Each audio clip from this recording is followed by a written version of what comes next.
네, 안녕하세요. 명승훈 교수의 캠라이프. 오늘은 세 번째 시간입니다. 오늘은 미세먼지에 대해서 한번 알아보도록 하겠습니다. 미세먼지라고 하는 것은 우리가 보통 PM으로 이렇게 약자를 쓰는데 이거는 Particulate Matter라고 하는 건데 이 미세먼지는 일반적으로 우리가 알고 있는 먼지, 그리고 검댕이, 연기 이런 것들을 전부 다 우리가 미세먼지라고 합니다. 그리고 이 미세먼지는 이제 크게 두 가지로 나눌 수가 있는데 PM10하고 PM2.5로 나눌 수가 있는데 이거는 이제 크기에 따라서 이것을 구분한 건데 직경이 10 마이크로미터 이하인 것은 우리가 PM10이라고 하고 직경이 2.5 마이크로미터 이하인 것을 PM2.5라고 합니다. 그러면 이것을 한번 실제 크기가 어느 정도인지 한번 좀 대비해서 한번 알아보면요. 머리카락 같은 경우에 사람의 머리카락이 보통 50에서 70 마이크로미터입니다. 여기서 마이크로 하면은 10의 마이너스 6승에 해당이 되는 건데 굉장히 작죠. 그러면 PM10이라고 하면은 머리카락에 비해서 한 5분의 1 내지 6분의 1 정도 크기의 물질이 이 PM10에 해당되는 입자들이고요. PM2.5는 이 머리카락에 그러면은 한 30분의 1 정도 밖에 되지 않는 굉장히 작은 입자들입니다. 그리고 여 밑에 보이고 있는 거는 빵덩어리 같이 생겼는데 이게 빵이 아니고 지금 굉장히 바닷가에 있는 고운 그 모래를 얘기하는 겁니다. 고운 모래가 보통 한 90 마이크로미터 정도가 되는데 굉장히 작은 입자들이죠.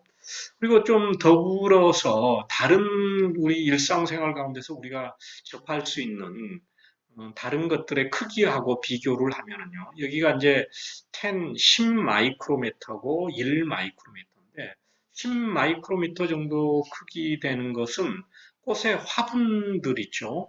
그런 것들이 화분 가루들 그런 것들이 10 마이크로미터에서 한 100 마이크로 정도 차이이고 그리고 일반적인 먼지들 그리고 시멘트 그 먼지들이 한 10 마이크로미터 정도 그리고 날아다니는 그 재들 있죠. 그런 플라이 애쉬 이런 것들이 그 정도 되고요. 그 다음에 1 마이크로미터 이하인 것들은 이런 스모그라든지 담배 연기 그리고 검댕이 중에서 굉장히 작은 것들이 있어요. 그런 것들이 이런 크기를 가지고 있습니다.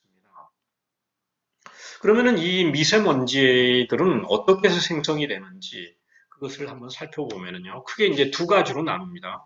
첫 번째는 직접 방출이 되는 것이 있고 또 하나는 간접적으로 2차적으로 이제 생성이 되는 것들이 있는데요. 직접 방출이 되는 것들은 우리가 어떤 연료를 연소시킨다든지 예를 들어 뭐 화력 발전소에서 어, 연료를 사용을 해가지고 이제 발전을 하죠. 그럴 때 이제 연기 같은 게 나오고 그럴 텐데, 그럴 때 방출되는 것들, 그리고 건설 현장에서 나오는 그런 먼지들, 그리고 비포장도로에서 날아다니는 먼지들이 있죠. 그리고 뭐 굴뚝에서 나오는 재 같은 거, 그리고 화재가 일어났을 때 거기서 나오는 검댕이라든지 까맣게 보이잖아요. 그런 것이 직접 방출되는 것들이고요. 그리고 이것들은 이제 대체적으로 입자들이 아까 PM10 정도로 해서 좀 큰 것들이 많습니다. 그리고 간접적으로 생성되는 것들이 있는데 이거가 굉장히 무서운 것들이죠. 이거에 이제 화학 오염 물질들인데 그 대표적인 것이 싹스라 해서 SOX로 표현을 하는데 이거는 이제 화합물이라고 하는데 황화합물이라고 그러는데 황이 포함되어 있는 것들이에요. 그래서 SO2, SO3 뭐 이런 것들이 여기에 포함이 되고요. 그리고 질소산화물이 있어요. NOx, NOx라고 하는데 이거는 이제 일산화질소하면 NO 그리고 이산화질소 NO2 이런 것들을 얘기합니다. 그리고 VOC가 있는데 VOC는 이제 우리말로는 휘발성 유기화합물이라고 합니다. 휘발성 유기화합물의 대표적인 것을 얘기하면은 우리 이제 그 새집증후군 같은 것이 있죠. 새집증후군은 그게 뭐냐? 거기서 나오는 화학 물질이 새집을 우리가 들어가면 냄새들이 나는데 그게 이제 폼알데하이드라고 하는 물질이 있어요. 그게 이제 대표적인 VOC인데 이것들 외에도 뭐 톨루엔이라든지 벤젠이라든지 뭐 에틸벤젠이라든지 이러한 것들이 예, 존재합니다. 이것들을 우리가 휘발성 유기화합물이라고 하고 그리고 암모니아 같은 것들도 이게 이제 이 미세먼지를 간접적으로 생성하는 오염원이 되는 겁니다. 자, 그것을 좀 그림을 통해서 다시 한번 살펴보면 1차 이제 오염물질은 아까 직접적으로 방출되는 것들이라고 했죠. 그래서 그것들은 주로 이제 숲덩이들이라든지 그 금속류 그리고 먼지 같은 것들이 거기에 해당이 되고 그리고 간접적으로 생성이 되는 것들은 이런 아까 휘발성 유기화합물 VOC라든지 그 다음에 어, 이산화황이 있네요. 황화합물들이 하고 예를 들어 암모니아하고 반응을 해가지고 암모늄 설페이트 그러니까 어, 황화 암모늄 이런 것들이 만들어지고요. 그 다음에 낙스 질소산화물하고 암모니아하고 반응해가지고 암모늄 나이트레이트라고 하는 것이 만들어지는데 이것들은 전부 다 고체 덩어리들입니다. 이게 이제 미세먼지가 된다는 거죠. 여기에 이제 그림 카툰으로 이렇게 나와 있는데 이렇게 뭐 연소에 의해 가지고 화재가 난다든지 그럴 때 이렇게 직접적으로 방출되는 것들 그리고 도로 포장이나 이런 거 할 때 방출이 되는 것들이 있고 그다음에 이제 간접적으로 이런 어, 유기화합물에 의해 가지고 생성되는 이런 미세먼지들이 있다는 겁니다. 그러면은 다시 한번 정리를 해보면은요, PM10의 구성 성분은 뭐냐면은 주로 이제 철이라든지 칼슘이라든지 규소, 뭐 알루미늄 이런 것들이고, 그다음에 PM2.5, 2.5 마이크로미터 이하인 것들, 이거는 황산염, 질산염, 암모늄, 뭐 납, 유기탄소들이 있는데 이것들은 그것의 전구 기체, 프리커서 가스라고 하는데 그것들은 SOx, NOx, 뭐 CO, VOC, 암모니아 이런 것들로 인해 가지고 PM2.5가 많이 생성이 되는 겁니다. 그러면은 우리 이제 일반적으로 이게 이제 오염원이나 이런 것에 따라서 많이 차이가 있지만은 일반적으로 PM10하고 PM2.5의 그 오염원이 어떻게 되느냐 그것을 이 도표로 살펴볼 수 있는데 PM10은 주로 먼지에서 45%가 나온다는 거죠. 그리고 쓰레기를 소각할 때, 쓰레기 소각장, 뭐 어떤 주민들이 막 반대 데모도 하고 그걸 님비 현상이라고 하는데, 그렇죠. 거기에서 이제 이런 그 미세먼지들이 나온다는 거죠. 그리고 산업체에서 한 8%, 그리고 운송수단에서 한 14%, 그러니까 우리 자동차, 특히 이제 경유차들에서 이렇게 발생이 되는 거예요. 그리고 가정에서 요리를 할 때, 우리가 요리를 할 때 고기를 구워 먹는다든지 생선을 구워 먹는다든지 그럴 때도 거기에서 미세먼지들이 발생을 합니다. 그리고 가정 난방에서도 한 7% 기여를 하고, 그리고 이 PM2.5는 이제 패턴이 굉장히 달라지는데, 쓰레기 소각을 할 때 27.5%, 그리고 이제 그 운송수단에서 특히 경유차에서 22% 정도가 발생이 되고, 그리고 가정 뭐 요리라든지 난방에서 나오는 거, 그리고 산업체에서 이렇게 발생을 한다는 겁니다. 그래서 우리가 이것을 봤을 때 시사하는 바가 좀 크죠. 우리가 가능하면 경유차를 사용하지 않는 것이 좋다. 특히 오래된 경유차들에서 굉장히 미세먼지들 중에서 입자들이 굉장히 작은 것들이 발생을 한다는 거죠. 자, 이 데이터는 어느 논문에서 발췌를 한 건데요.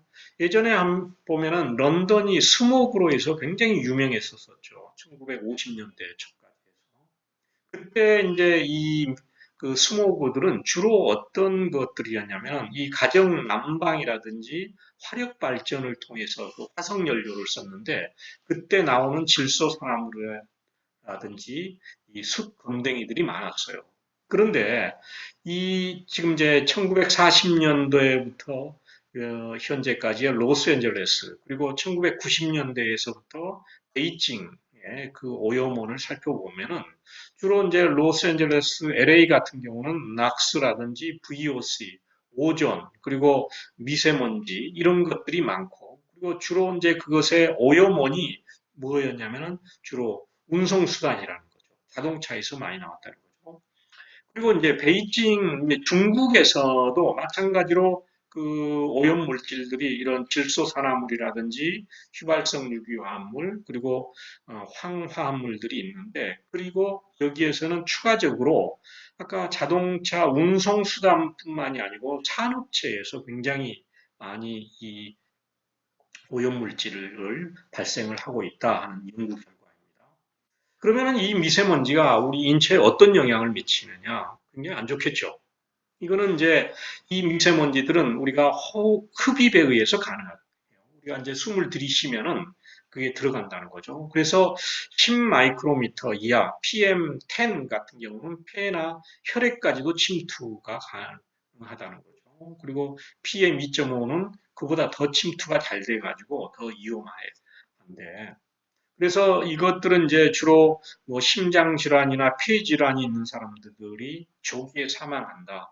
그리고 심장 마비를 일으킬 수 있고, 그다음에 천식이 악화된다든지, 폐 기능이 굉장히 감소된다든지, 기침이나 호흡 곤란이 일어나는 이런 호흡기 증상들이 굉장히 많이 나타나고요. 그래서 WHO, 그래서 세계보건기구에서는 이 미세먼지를 1군 발암물질로 지정을 했습니다. 그래 이제 사람에 미치는 영향 아까 이걸 좀 더 이걸 그림을 통해서 보면은요. 이게 이제 호흡을 통해서 코라든지 입을 통해 가지고 PM10이나 PM2.5 이런 애들이 들어가겠죠. 그러면서 코를 자극한다든지 그래서 코를 자극하니까 코가 건질건질하고 그러면서 기침도 하고 그러죠. 그리고 미세먼지 있는 날 오늘 제가 좀 그런 것 같은데요. 이 그 목구멍을 자극하는 거예요. 미세먼지가 목이 그래서 칼칼하고 그렇죠. 그래서 이제 PM10 같은 경우에 미세먼지 중에서 좀 굵은 것들은 한 기도 정도까지 들어가는데 PM2.5 같은 경우는 이렇게 폐까지 들어간다는 거죠. 굉장히 작기 때문에. 그래가지고 폐나 심장에서 이거 질환을 유발시킬 수가 있다.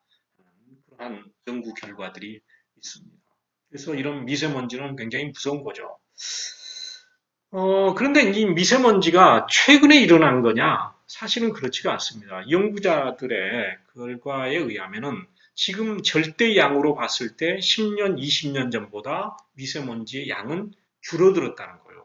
그렇지만 우리 이제 국민들이 생활 수준도 높아지고 그러면서 면역 체계들도 바뀌고 그러면서 이 미세먼지에 대해서 굉장히 더 민감해진다는 거죠. 그러면서 매스컴에서도 많이 다루고 있고 그러니까 우리들이 또 관심을 갖게 되는데 또 이 미세먼지는 환경에 대해서도 굉장히 영향을 미칠 수 있는데 호수나 하천들이 산성화가 될 수 있고 그 다음에 양분 균형에 있어서의 변화가 일어나니까 생태계 변화가 일어나게 되겠죠. 그리고 토양들에 있어서 영양소 결핍이 일어난다든지 그리고 산림이라든지 농작물들이 손상이 일어나고 그다음에 생태계 다양성에서의 영향까지도 이렇게 미칠 수가 있다는 겁니다. 자, 그래서 결론적으로 말씀드리면은 우리가 이게 빨간 경고등이 이렇게 있는데 우리가 이런 미세먼지들은 가능하면은 줄여야 됩니다. 그래서 특히 경유차 같은 거 타는 것을 가능하면 줄이고 그리고 자동차 이용한 횟수를 좀 줄이는 것이 굉장히 건강에도 본인 건강에도 좋고 또 우리 미세먼지를 줄이는 데도 좋고요. 또 다른 방법으로도 우리가 뭐 포장을 잘 한다든지 건설 현장에서 비산먼지들, 날아다니는 먼지들 그런 것을 줄이는 그러한 노력들도 많이 해야 될 것 같습니다. 네, 이상으로 오늘 세 번째 시간 미세먼지에 대해서 알아봤습니다. 다음 시간에 뵙도록 하겠습니다.